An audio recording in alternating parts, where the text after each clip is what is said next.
The Title Glow update would have just came out a couple of hours ago as I am recording this. So in today's video, I am going to be telling you guys my opinions about the most important parts of the Title Glow update. Alright, hi, TT here, and today I am going to be telling you guys my opinions about the new Title Glow update that would have just dropped a couple of hours ago as I am recording this. Alright, so before the video starts, please make sure to like and subscribe and follow all of my socials. They will be linked in the description. Without further ado, let me get into the video now. Now this video will be split into 3 sections where I am talking about the most important parts, which to be honest are the only parts in the update that people are mainly talking about on Twitter and inside of Royale itself. So without further ado, let us move into the first part of this video, which is talking about the weekend mode.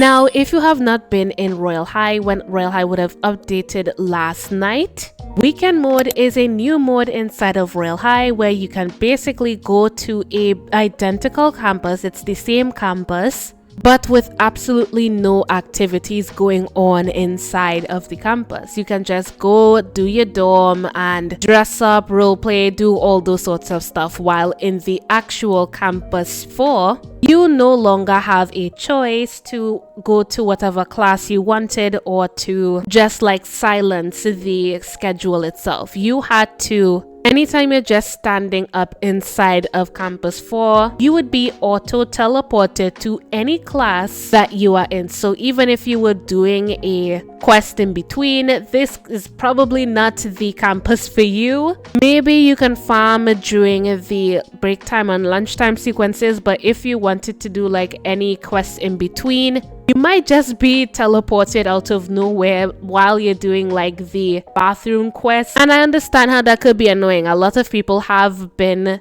bashing on that, but honestly, now that I think about it, it's really not a bad idea. But one of my main concerns and one of my main things that I don't really like about this is that you need to teleport to a completely different realm that is basically the exact same as Campus 4 called Weekend, whereas in the original Campus 4 that we would have had just a couple of days ago, you could have just silenced the schedule. So I don't really know why they decided to split it in half. Maybe it was because of lag reasons, because I did realize when you did join into Campus 4 now that it is a little bit less laggy, and I don't know if that's because I was playing in a private server with my friends. I would need to try this out in a public server once it's out for public. But I do realize that there is just a tiny bit of lag reduction. Like, it's not as bad. I don't know if anybody else realized that, but in my opinion, I don't think it's that bad anymore. And I think that's why they split it across. And personally, if that's the case, I actually do like the change. And I think it's something that a lot of people will start to get used to as the times go on. Alright, so now that I've talked about that, let's move on to the second section, which is talking about the class buffs and the nerfs. Alright.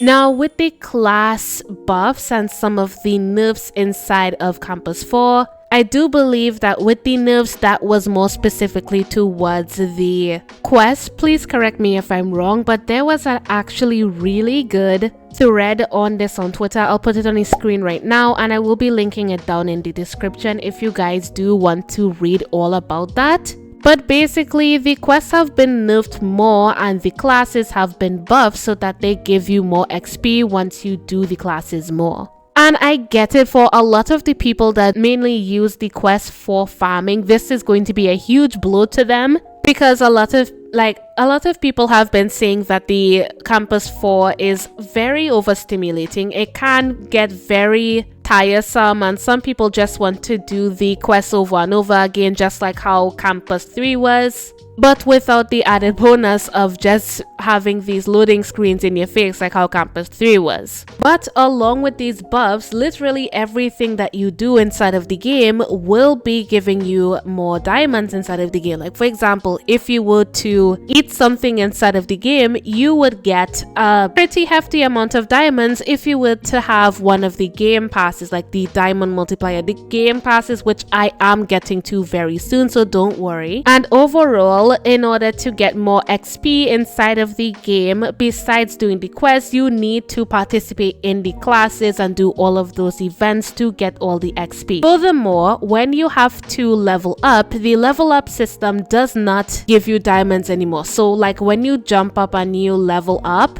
instead of giving you like diamonds when you level up, it doesn't give you that anymore. It just levels you up and that's it. Like mostly inside of the game, to get XP, you just need to do the classes, you need to do the quests and stuff like that. That's how you mainly get stuff inside of the game. Now, that's something that you definitely need to get used to. It's something that I need to get used to. But to be honest, I feel like farming inside of the game has been made very much easier by the developers, and I'm really happy about that. So let us move to the final part of this video, which you guys may have been waiting for, which is the subscriptions part of the video.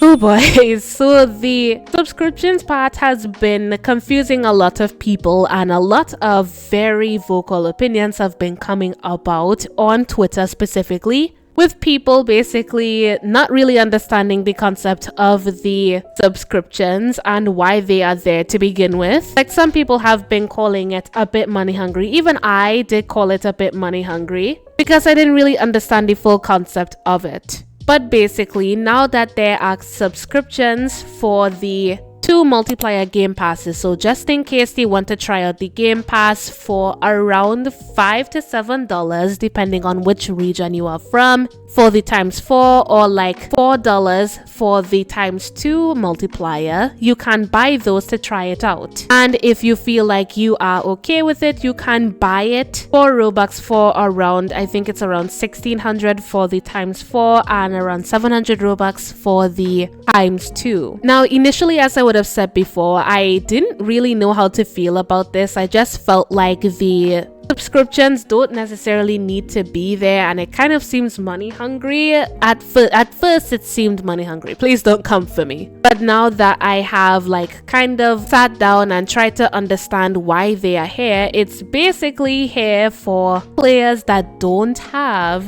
the diamond multiplier game passes to just try it out for one time for real money, and they can cancel it at any time. It's just like a normal like private server. Like if you were to buy a private server in Royale High, like that type of subscription, and you can cancel it at any time. And honestly, I think that this is a great idea for anybody that's like hesitant on buying any one of the game passes, instead of like having to buy it full hand and then you end up replacing it. But if you do end up getting hooked onto Royale High, I don't really think that this is something that you actually want to do. I think that if you do end up getting like playing Royale High very often, I do feel like you should just buy the game passes and done with that. And having this monthly is actually not the best idea, because that's going to be more money than just paying for it up front. But that's just me. I think that you should just buy it up front instead of like paying real money just for a one-time subscription. But that's all depending on how much you want to play Royale High, which is basically why the subscription is there. And I do think that it is a good idea, and I think that it's really not that big of a deal. Like, it's fine. I really don't have a problem with it now that I genuinely think about it. And I know a lot of people would have been very disappointed with the update, because it just doesn't seem like a lot happened inside of the game, besides like all of these new changes to the campus and how you get diamonds and how you get levels inside of the game, and basically stuff having to do inside of the game. Like, people would have expected a set, more seasonal items, like at least new hairs inside of the game. Like, maybe that may come in a later update, but I do understand that some people are just not the happiest with this update, because not a lot of people, like play the game legitimately like that. And even me, I was initially disappointed with the update, because I don't really play Royale High for like leveling up. and getting diamonds. I just play the game to mostly dress up, and that's probably it. But overall, this update is a pretty good quality of life update. In terms of substance update, it definitely is lacking, and I really do hope that they do come out with a update later on in the Title Glow season to help remedy how lackluster the Title Glow season has been so far. Alright, so yeah, I think that is all I have to say on today's topic. If you guys have anything to add, please put it down in the comments. And yeah, that is all I have to say on today's video. If you guys like the video, make sure to like and subscribe, and see ya!